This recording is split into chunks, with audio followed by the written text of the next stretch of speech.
Good morning.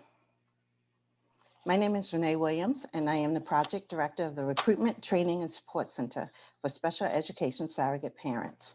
And welcome to our ninth annual Making a Difference conference. It's been quite a year since our conference last year, but we're here. We're all being very resilient and pulling today together. So we thank you and we appreciate you coming out today. Um, I'm just going to do a couple of acknowledgments and thank yous for the day, and then we're going to get the day started. We have quite a day for you. So I first want to acknowledge our volunteer special ed surrogate parents. That's why we're here today. That's why we're presenting such wonderful workshops and information. We really appreciate the work that you do. We know, especially during this time of COVID, that things have changed and it's not always the easiest opportunity, but we appreciate it and know that the work you're doing is truly valuable. And the guests that we have today, the speakers to come and acknowledge the work you're doing, it really represents how important the role is. And we want you to feel appreciated in that. I'd like to thank our sponsors today, Jason Haynes Foundation, who has sponsored us over the past few years and really has been a wonderful partner with us. The Special Ed Surrogate Parent Program, our partners, they're sponsors, but we're also partners in the program, and we work really well together, and we appreciate the ability to collaborate so easily with them. JDK Communication and Jenny Dunkley, an incredible advocate, someone I think could probably independently rule the world. Thank you. We appreciate your support. Faith M. Morgan Advocacy. Faith is another incredible educational advocate, and we thank you for your sponsorship. And Chamberlain International Schools. I'd like to thank our amazing lineup of speakers and workshop presenters, and we have close to 20 of them, so I can't go down the entire list, but a special thanks to our keynote speaker, Dr. Ross Green, and Representatives Ayanna Presley and Kay Khan. We really appreciate you, and we thank you for acknowledging the program and how important the work is that our volunteers are doing. Thank you to each one of the presenters, and please everyone acknowledge them, go to their page, like them, fill out the survey and give them great feedback.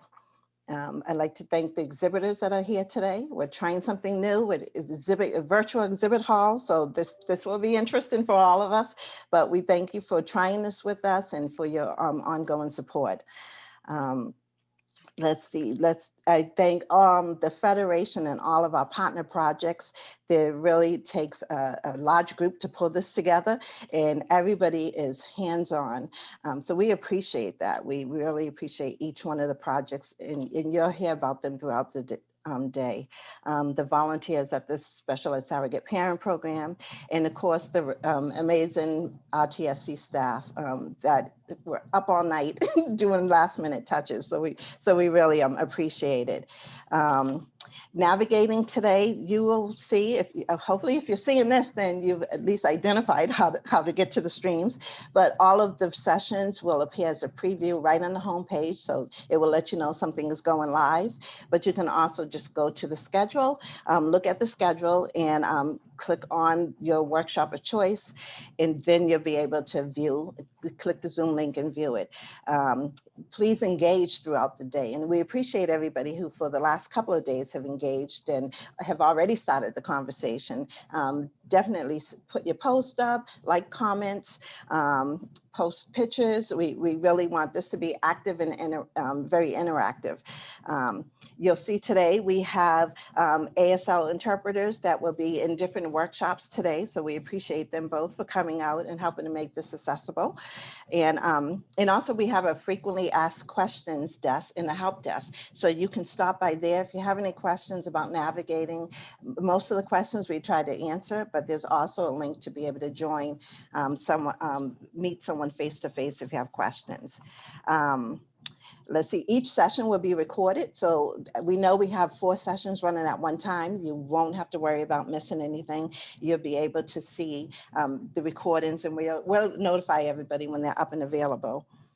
And there will be announcements throughout the day that pop up. So we have our exhibitors provided short little videos, and each one of our projects have little videos just to tell you about what we're doing here at the Federation. So those will come up throughout the day, and they're also listed in the announcement section so that if you miss one of them, you can go back and look at each one of those recordings. So if you applied for CEUs, we asked that also within the help desk and the information area, you can go in there and find out information about the CEUs. You do need to check in with our exhibit hall to go in and just check in at the beginning and end of the day. And also we have session surveys that you'll receive after each session. If you're applying for a CEU, those are required. So you do have to complete those to get the CEU. So with that, I want to just say again, thank you, welcome. We're so excited to get this day started. And at this time, I would like to hand it off to the Executive Director of the Federation for Children with Special Needs, Pam Nourse. Thank you so much, Renee, and welcome everyone to the 9th annual Making a Difference Conference.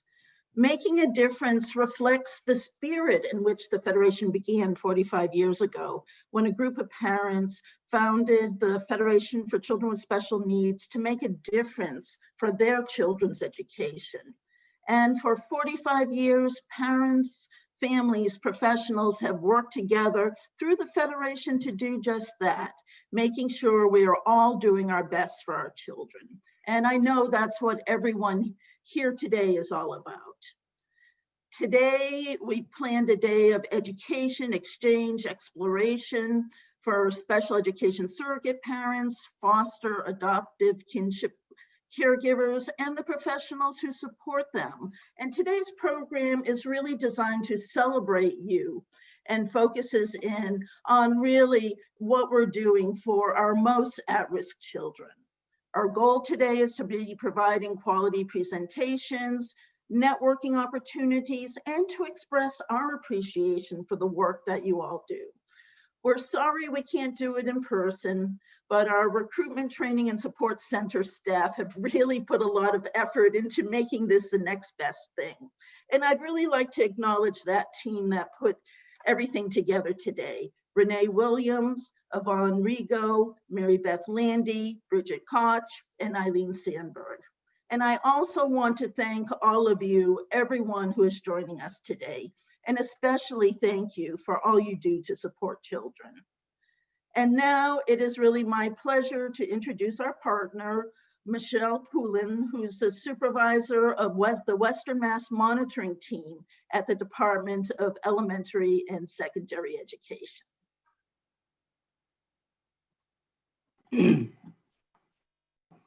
Thank you, Pam. Thank you, Renee. I want to especially thank you for all the work that you and your team have done to make this a possibility today.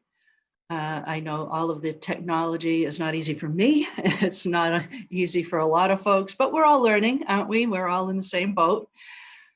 And I want to really thank you for packing this program with such great topics, great speakers, and plenty of opportunities for all of us to continue to learn and to continue to collaborate. I'm going to share my screen, I hope.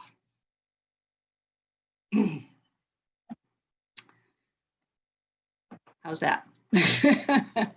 Thank you. The other thing I really want to acknowledge is in this, since the COVID pandemic began, the Federation and the Recruitment Training and Support Center have done such an outstanding job providing resources, trainings, webinars, links, and all kinds of materials on their website for parents and for all the educational supporters. It's been amazing. I know how much work that takes because we are doing the same work at the department. And it's really a Herculean task, and the Federation has done an outstanding job. So please take advantage of all that they're offering on their website. And I want to tell you what a pleasure it is for me to be here welcoming you today on behalf of the Department of Elementary and Secondary Education. Having been with the Surrogate Parent Program for many years, I really know that the surrogate parents, the foster parents, the guardians, the advocates, and all of the education supporters are the very heart and the very soul of what is important in education, and that is giving voice for students. As our 31st president, Herbert Hoover, once said, children are our most valuable resource. That was true then, it's true today, it'll be true tomorrow. That is something that will never change.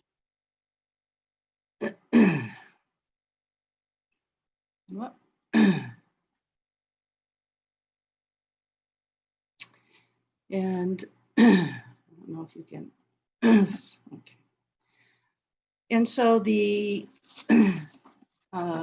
that in mind, the department has really set a primary and important goal, which is to safely bring back as many students as possible, as soon as possible, to in-person instruction and specialized services.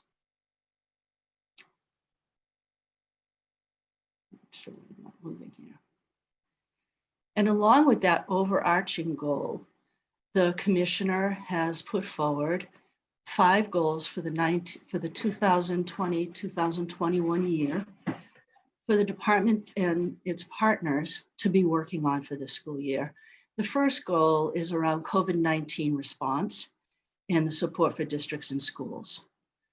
Along those lines, DESE has already issued over 200 pages of guidance.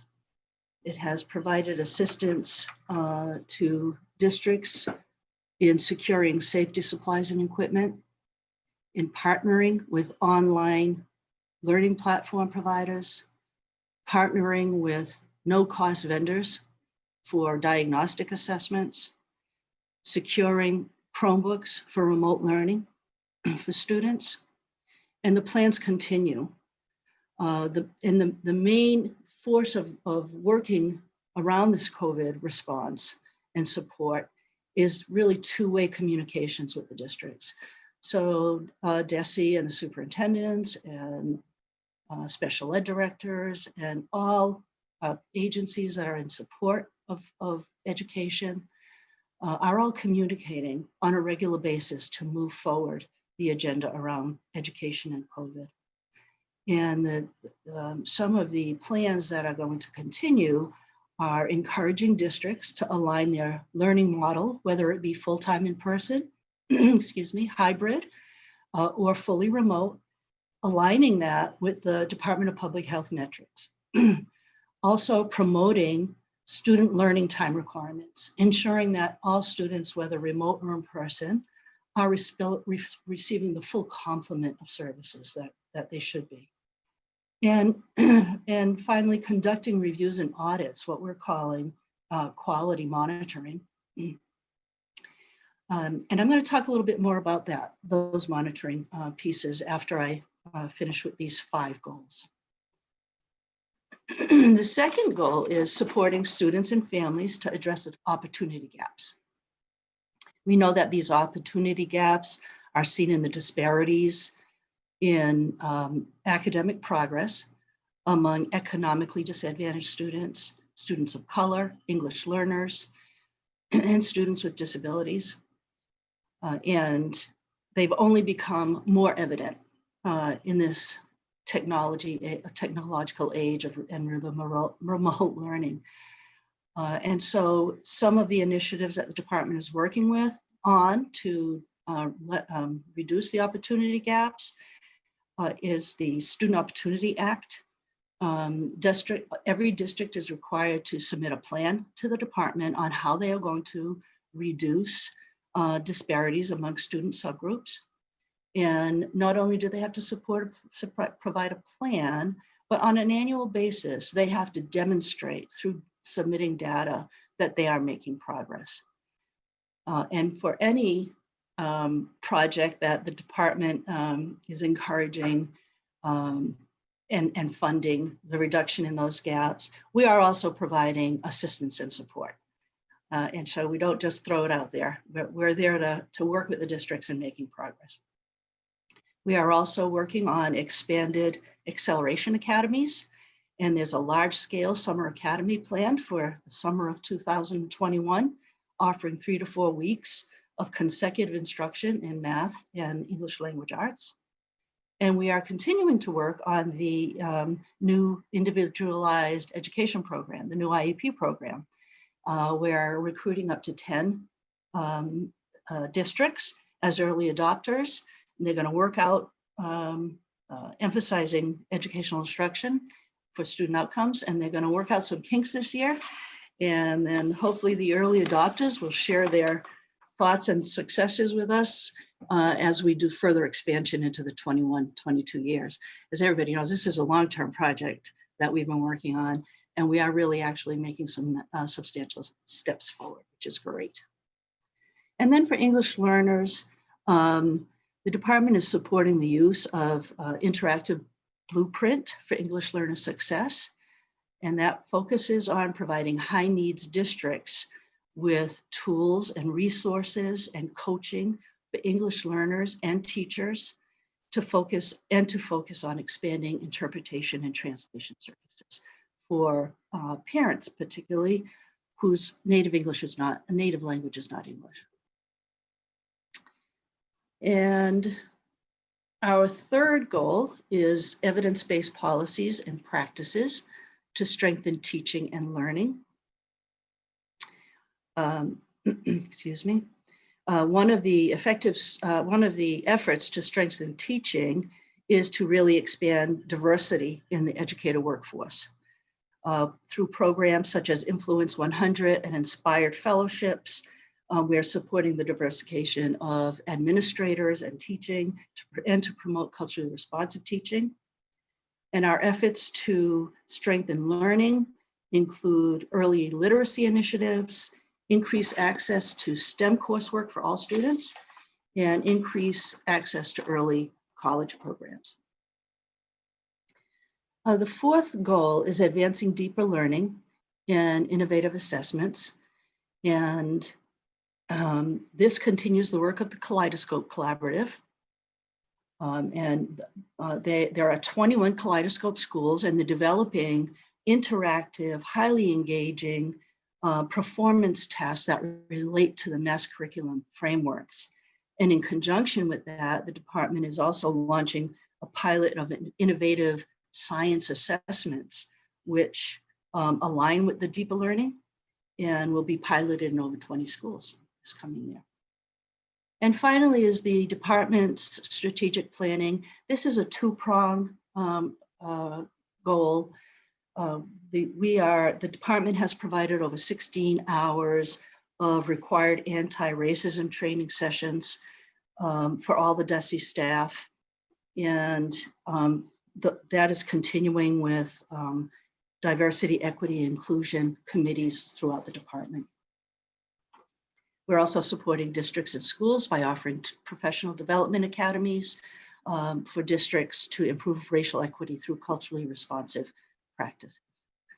And the second prong is that we're bringing together stakeholders and other agencies to plan as a result of what we've learned through the COVID, for student needs as a result of the COVID pandemic, and really using research-based promising practices. And that is ongoing. And so those are our goals for the year. And I just wanted to quickly jump back to those audits that the department is currently doing. The department is focusing on certain districts and schools to make sure that they're providing appropriate in-service instruction based on the health conditions of the community, providing robust learning program, and meeting structured learning time requirements. And you'll see all the areas that we're looking at. We're looking at the learning model the districts are choosing, learning time, the academics, family communication, and special student populations. And we're not only looking at districts that are falling short, but we're also looking at our exemplars and being in order to share. And in this time, with all the challenges, there are a lot of reasons to celebrate, as Pam was mentioning earlier. There's a lot of creativity, commitment to learning, whether in person or remote. And as our senior associate commissioner says, we are better together. And that is one of the main lessons that we have learned over time. And finally, here is my contact information. I encourage you and welcome calls and emails if you want to comment or discuss anything I went over today. I welcome you all. I thank you for making a difference in the lives of children. I thank you for being their voice, and enjoy the day.